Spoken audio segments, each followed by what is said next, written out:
खुलुमबाय बड'लेण्ड रादाब नायगिरि बयनिसिमबो फुंबिलिनि गोजोन हामलायथिखौ बावहरनाय थाबाय। दिनै 17 नभेम्बर 2024 मायथाइनि सानसेनि पान्जामुथियाव थानाय राशिफोरखौ फरायथिनो लाबाय। मेष राशि सुथुर बांगोन, गावनि गोसो बादि खामानि मावनो दांनो हायै जागोन, साना मोजां नङा। वृष राशि मुलाम्फा गोनां सान, आय गोनां खामानियाव आखाय होगोन, थांखि जाफुंगोन। मिथुन राशि धोन जोबलांनो हागौ, सांग्रां जानाया गोनांथार, बिफानि बोसोन लानाया गाहाम। कर्कट राशि आय दंसोगारो, मावनाय खामानिफोरा जाफुंगोन, बायदि मोजां खामानिफोर मावना लानो हागोन।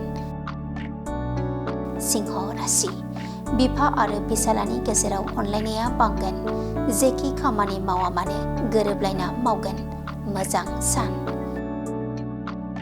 कन्या राशि गिलुं गिलुङै साना बारलांगोन, गावनि गोरोन्थिनि थाखाय साजा मोनगोन, गाज्रि सान।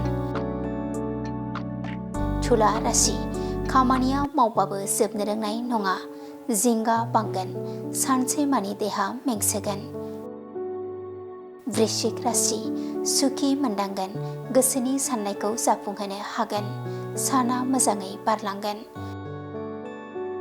धनु राशि आय गोनां सान, जेखि खामानि मावा मानो जाफुंसार जागोन, साना गोजोनै बारलांगोन। मकर राशि खामानि मावबाबो जोबनो रोंनाय नङा, देहा मेंसोगोन, गुबुननि मदद लानाया गाहाम। कुम्भ राशि देहा सावस्रिया गाहामै थानाय नङा, गोसो बायगोन, दुखु सहायनो गोनां जागोन। मीन राशि आय गोनां सान, जेखि खामानि मावा मानो जाफुंसार जागोन, साना गोजोनै बारलांगोन।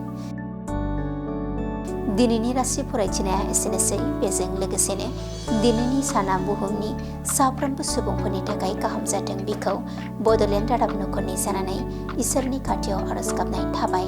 गोजोन्थों।